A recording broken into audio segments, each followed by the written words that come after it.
بالله من الشیطان الرجیم بسم الله الرحمن الرحیم. راځو نن مونږ تاسې پرون خو مونږ تاسې سمپل پرزنټ ټینس ویلی وو، خو نن سمپل پاست ټینس مونږ تاسې پیله د کوم د سمپل ټینسز چې دي دا به مونږ تاسې فینش کوو. راځو نن مونږ تاسې چې کوم ټینس دی سمپل پاست ټینس دی زما مریم لږه خرابې دي او راځو دلته ما تاسو له ډسکرایب کړي دي لږه څه نه څه ډیفاین کړي مې دي دته. واټ از سمپل پاست ټینس؟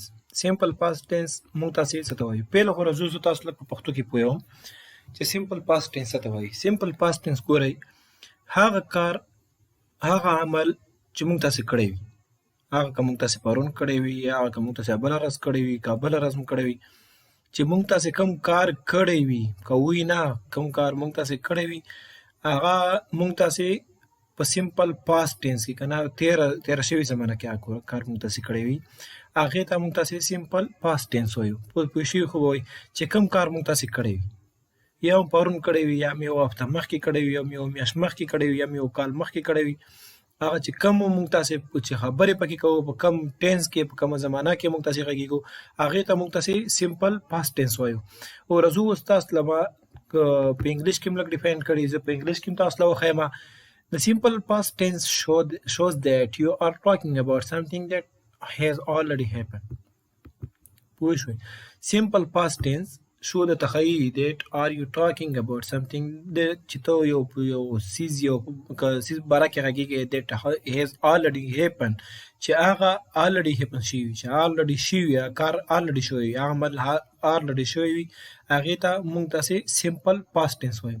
او د بل وګورئ د simple past tense used to describe a completed activity.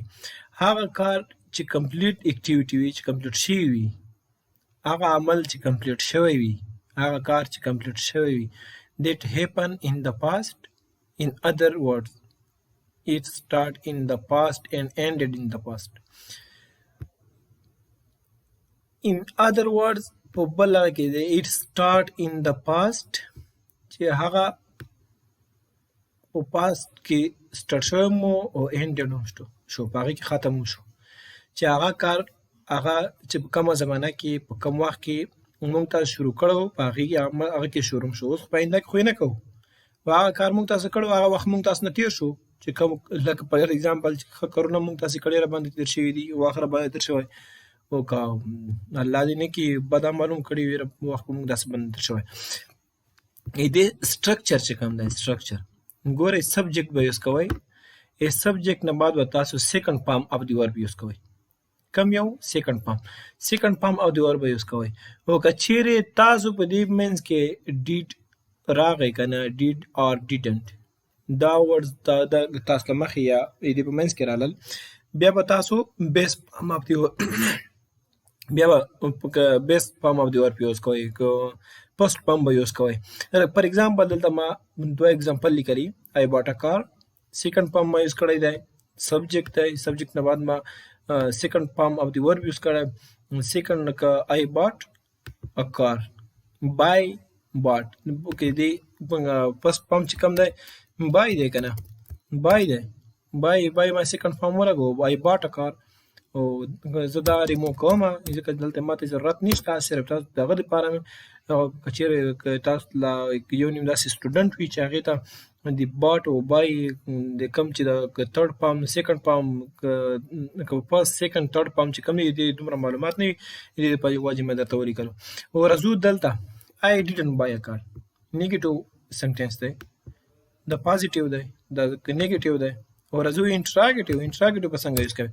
راځم دلته تھرډ ایگزامپل did I buy a car.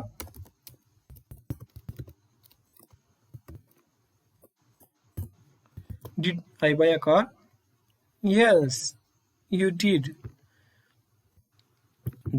دا شو زموږ تاسو سره سمپل پاست ټینس. دا چې کوم سمپل که زمانې د سمپل ټینسز چې کوم ریلیټډ دي هغه به موږ تاسو ما ته ویلي یا فسټ موږ تاسې فینش کوو، هغې نه مخکې به موږ تاسې ورو ورو به مخکې ځو، سټیپ بای سټیپ به مخکې ووایو چې کوم ټینسز دي. بیا به خیر مخکې اکټیو وایس پیسې وایس ډایرکټ انډایرکټ دا به ټول انشاءالله ټیچ کوو، ټول به وایو، یو به هم نه پرېږدو. خو مونږ چینل تاسو سبسکرایب کړئ، ملګرو سره یې شیر کړئ.